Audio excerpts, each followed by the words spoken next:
We're very excited. I know I've said that for everybody, but we're definitely excited for this next gentleman. He is in his 13th year of comedy, and he's going to take you on a fantastic voyage. He has shared the stage with Coolio. So 2 days early, you said? Oh, I'm very jealous. So, like I said, he's going to take you on a fantastic voyage. With, I was about to sing it, but I'm kind of pussing out now.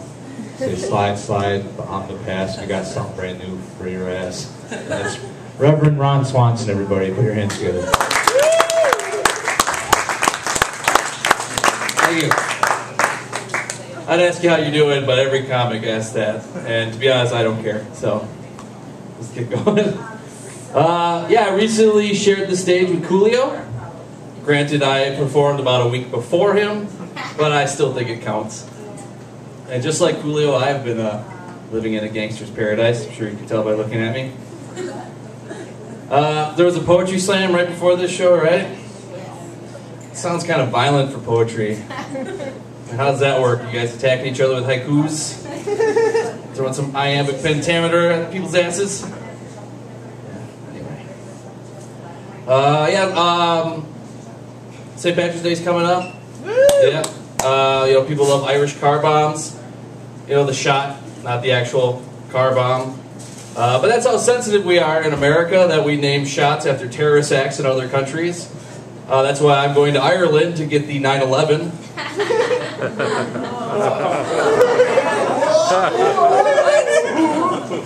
After everything that's been heard tonight, a shot named after 9/11 is what gets people like riled up. Too far, man. People are talking about like blowjobs in front of a little kid, but whoa, hey! Where were you, huh? We'll never forget. Never. Actually, I don't know why I'm here tonight. My girlfriend recently just broke up with me because I did a striptease to the Pokemon theme. Yeah, she didn't like that. I'm like, I want to be the very best, like no one ever was. And she left, and I was like, loneliness, I choose you. Dating is hard. I mean, every comic tonight has talked about it, but it really is hard. And women, like, you're so independent. And that's not like a bad thing. It's just, you know, I just don't like it when I open the door for a woman, then I get a 20-minute lecture how my one act of chivalry is me trying to take away their right to vote. Like, I was just trying to be nice. So I started dating a group of people who actually enjoy it when an overweight, awkward white guy opens the door for them. I started dating black men.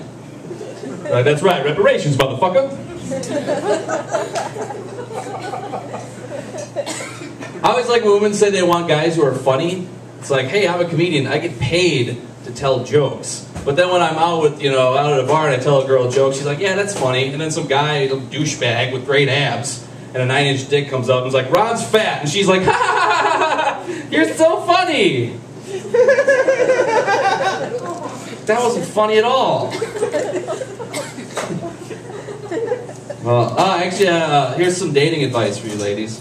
If you're going to go out with a guy who is wearing a Monster Energy Drink t-shirt and or hat, or has a Monster Energy Drink decal on his truck that's complete with truck nuts, you're going to get raped that night.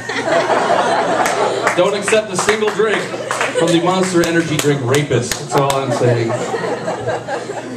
But honestly, I have so many problems with women that if I was abducted by aliens and they probed me, probed my mind, probed, not that other probe, but they probed my mind and saw the bad luck I had with women, they would probably come to the logical conclusion that the human race is doomed. Like, I'd be up on a table and one alien's like, oh my god, the human female doesn't like mating. And the other alien's like, well, you know, this one's not that good looking. Maybe they just don't want to date this one, you know. And the other alien's like, no, that doesn't make sense for the species because they got to go on and it's all about reproducing. And the alien just explodes because it's too much for him. And I'm sitting there covered like an exploded alien and I'm like, can I go now? And the other alien's like, hold on, we still have one more probe to do. But actually, I'm seeing this girl right now. She's great. She loves me because I'm funny, and I love her because she has breasts. It's two of the qualities I look for in a woman. But like any girl, like any relationship, we have our problems. And our biggest problem is the fact she's imaginary. I made her up. And when one of you doesn't exist on any physical realm, that's kind of hard on the relationship, you know. But I tried online dating. Have anyone ever done that? No, apparently. Yeah, we did. No. Finish. Go ahead. Finish. If you guys finish this enthralling debate. Anyway, I tried the online dating thing, and I got an email from a woman, and so I was kind of excited, but it was an older woman, so I was kind of like, you know. But then I remember cougars, so I was like, But then, like, I've been fooled before, because I once got an email from a cougar, and well, let's just say I was really impressed that a mountain cat was able to actually get its own profile and go through all the trouble of that. It just seemed excessive to me, but, you know, it's impressive. But, you know, so I remember cougars, so I had like, you know. And then I, you know, found out the girl's name was Dolores, so I was like, you know. But then I looked at her pictures, and she's pretty good looking, so I was like, But then she's like smoking in one of them, so it's kind of like, But we started talking, and we agreed that we would meet up, you know. And we went to a bar. And I was early, and I'm sitting at the bar, and all of a sudden I hear a voice behind me. It's like, "Hey, are you Ron?" And I was like, "Well, yes, sir." And I'm like, "Oh my God, it was Dolores." And I was like, "Wow, that is a deep voice you have." It's like, "Yeah, I've smoked the greater half of my adult life." And I'm like, "Oh," and suddenly that feeling went back to and I'm like, I have to get out of here. And I went to the bathroom trying to figure out a way out of this really bad date. And I'm just in there, and I'm like, you know, she's a cougar, which is like, you know, but she's name is Dolores, which is, she's good looking, which is, but, you know, she's got that voice, which is, but she could be really nice. So I'm thinking, like, maybe me and Dolores will start dating, and one day we're going to get married, you know? And I'll be hanging out at home, and my friends call me, and Dolores answers, like, "Hello? Is Ron there?" I'm like, "Hold on, baby! Baby, it's for you!" I'm like, "Yeah, hello?" And it's like, "Ron, who was that?" "It's my wife, Dolores." Like, that was a dude. I was like, I can't have that. I can't date Dolores, you know, and like, I have to get out of this date I'm on. I don't know what to do. And suddenly I got really thirsty for some Kool-Aid, and all of a sudden the wall busts open, like, "Oh yeah!" And I was like, "Oh, Dolores? Oh wait, no, it's the Kool-Aid man. Oh, cool." And I ran up through the hole in the wall and got out of that date. 100% true story I just told you there. It really happened. Actually, I dated this one girl who told me I had to lose 50 pounds before she'd ever have sex with me. And she was a fat girl herself, but she had standards, she said. Long story short, I didn't lose the weight, but it turns out she's got herpes, so I won. I may be an atheist, but someone upstairs loves me. Thank you, Lord Xenu, or whoever it is Scientology believes in. Actually, you can see me doing that joke on YouTube, and so did Herpes Girl. And I got a very angry email from her one day, and she says, "I can't believe you get up on stage and you tell people I have herpes." I was like, first of all, nobody knows who the hell you are. And second of all, we have that little piece of paper that keeps you from coming to my shows, so...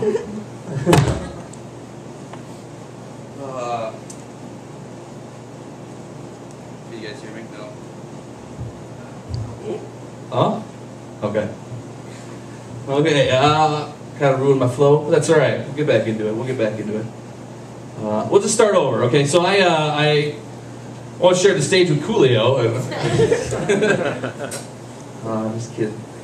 Let me do another opener I often do on stage. Just do this for the hell of it. I didn't plan on doing it, but I'm kind of like Dane Cook, only I don't steal my jokes and I'm actually pretty funny. I did that joke once and a guy came up to me and he was really upset. He's just like, "Don't make fun of Dane Cook." And I'm like, "I'm sorry, did that joke hit too close to home, Carlos Mencia?" Guy actually came up to me once after I did that. He's like, "Dude, don't make fun of Dane Cook. That's hitting bottom of the barrel. That's like making fun of Carrot Top." And I was like, whoa! I would never make fun of Carrot Top. Have you ever seen his arms? That guy could kick my ass. Getting your ass kicked by a prop comic is about as low as it gets. I went to Taco Bell today. I love Taco Bell. I think Christopher Walken was my drive-thru guy. I pull up and I hear, "Hello, welcome to Taco Bell. Can I take your order, please?" I was like, "Walken?" He's like, no, sir, you have to pull around. You're in the drive-thru if you want to walk in.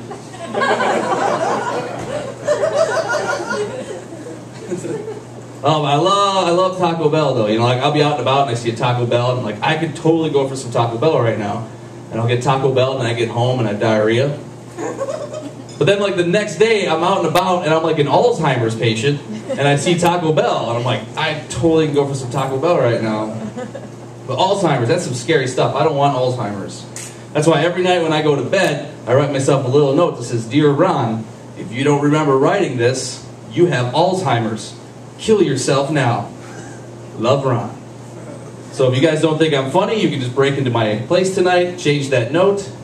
I'll wake up tomorrow, Dearest Ron, elephants are pink. If you don't remember writing this, you have Alzheimer's. Kill yourself. Sincerely, Ron. And I'll be like, whoa, I don't remember writing that. I have Alzheimer's. I better kill myself. Of course, that doesn't look like my penmanship. And doesn't look like my signature, but what do I know? I have Alzheimer's.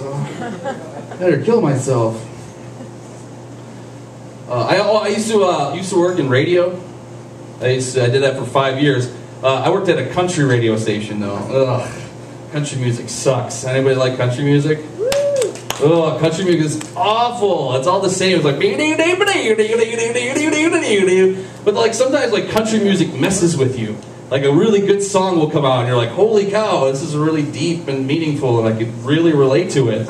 You know, it's not the usual stuff about drinking, hitting your wife, or becoming, you know, the Grand Wizard of the KKK like in Toby Keith's new album. Like, I'm gonna download some more country music, and then you download a whole bunch and you listen to the rest of it, it's back to like, damn it! Well played, Tim McGraw. Fooled me there. Oh, but the worst thing about working at a country station had been the people who listen to the station. Holy cow, like I'd be out at a live event, you know, I'm at a fair or something, they come walking up to the booth and they're just like, I just love your radio station. It's like, thank you, I love your mustache, ma'am. It's so thick and full. I'm a vegan, you guys know what a vegan is? Yeah, a couple people, yeah, I don't eat animal byproducts and stuff like that. I'm all for animal rights and that. And when I told my family I was a vegan, my uncle's like, so you're gay now? It's like, yeah, because I'm not going to eat animal byproducts. I'm also going to have relations with a man. It's a package deal. And I know what you guys are thinking, like, wow, that guy is pretty fat for a vegan. Let me tell you this, Oreos are vegan.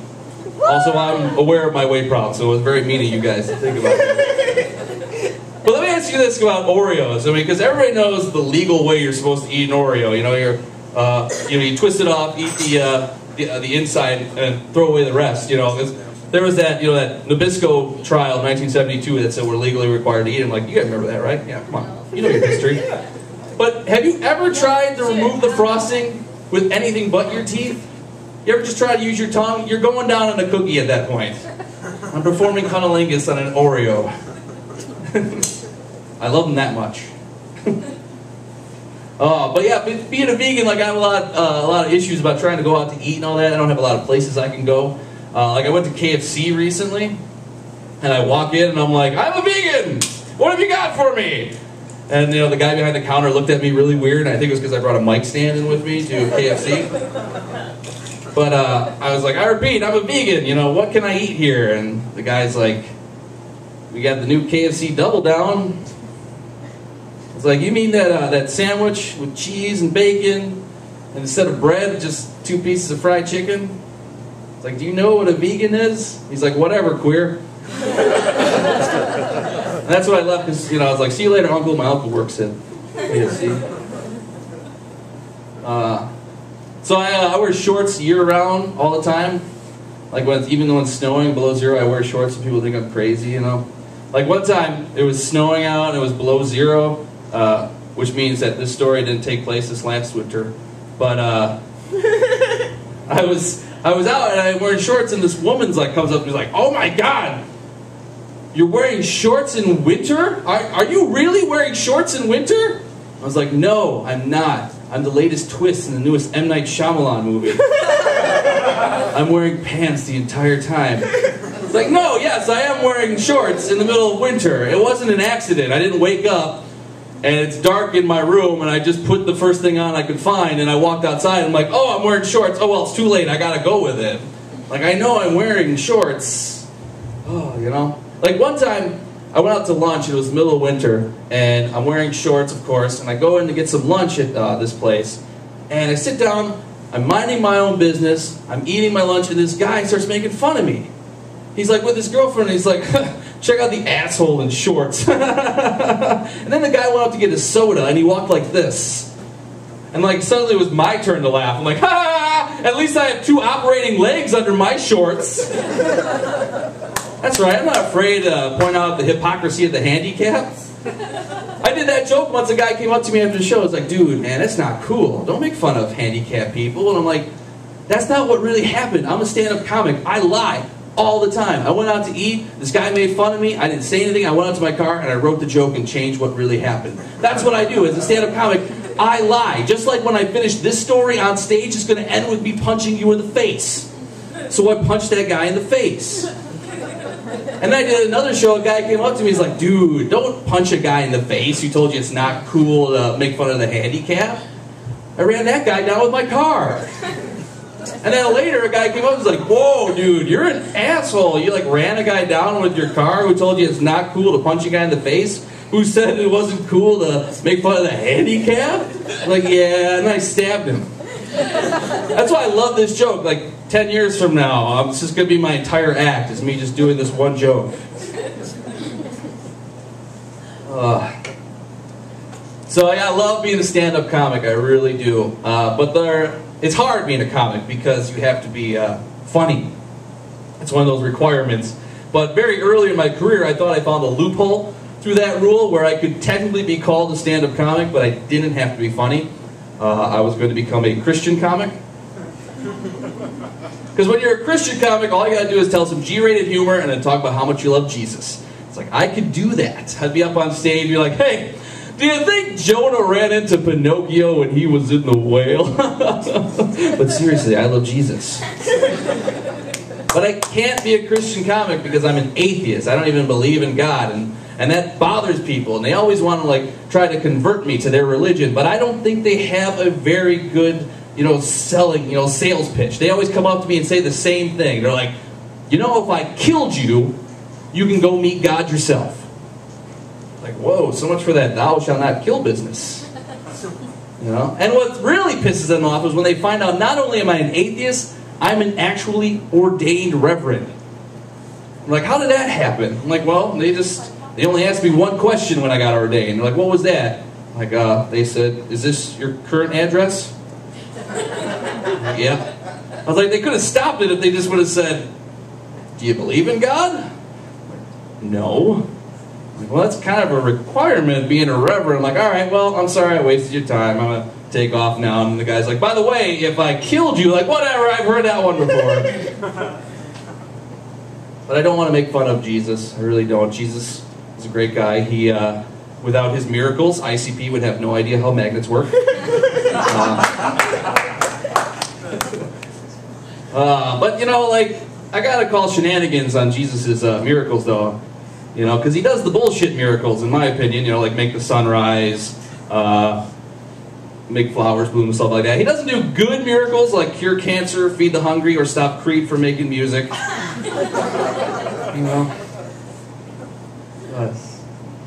So I'm a big nerd. I'm a Doctor Who fan. There's government assistance for you, don't worry. You're going to regret those jokes when I get in my TARDIS and take off. Alright? Most of the audience like, what the fuck's a TARDIS?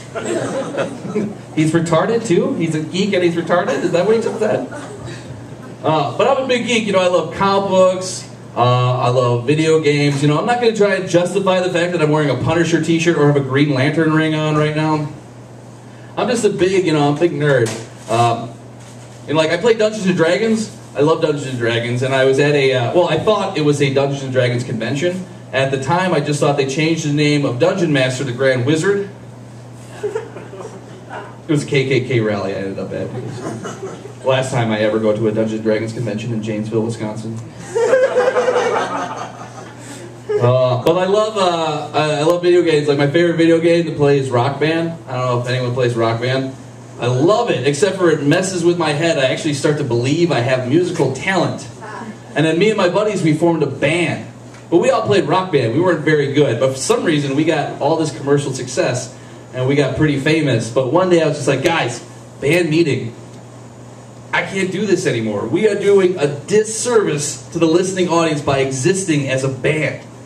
And that's when I quit Nickelback.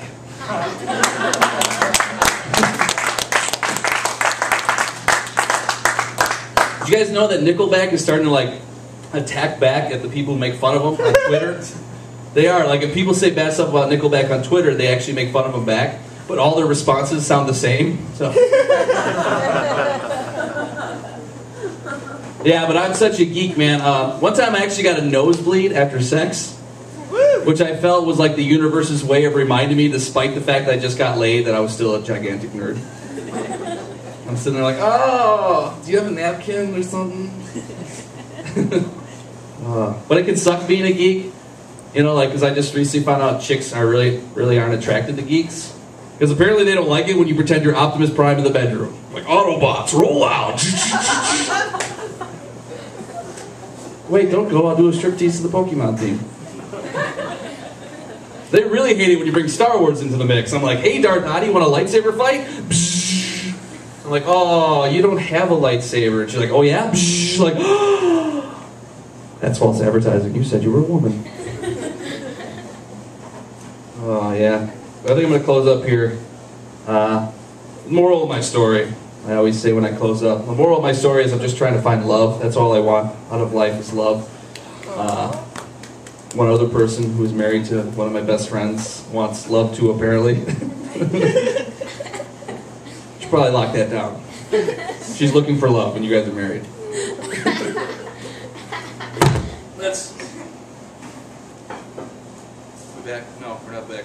Anyway, I'm just going to do this like 8 Mile stuff. Whoa, oh, never mind. I was going to go all a cappella like I was Eminem in 8 Mile. But anyway, I'm just trying to find love. That's all I want out of life, is to find love. And I think I found it. I was watching TV last night, and it was a commercial came on. It was a beach at sunset.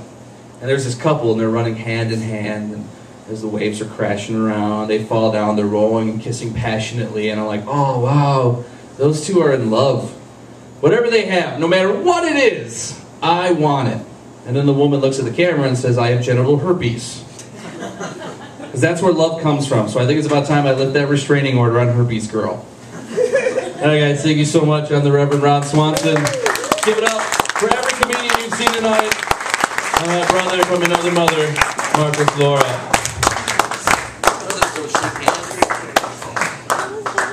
Yeah, but it's like the whole awkward mic, where does the microphone thing go, and it's like hey Scott, come on up here.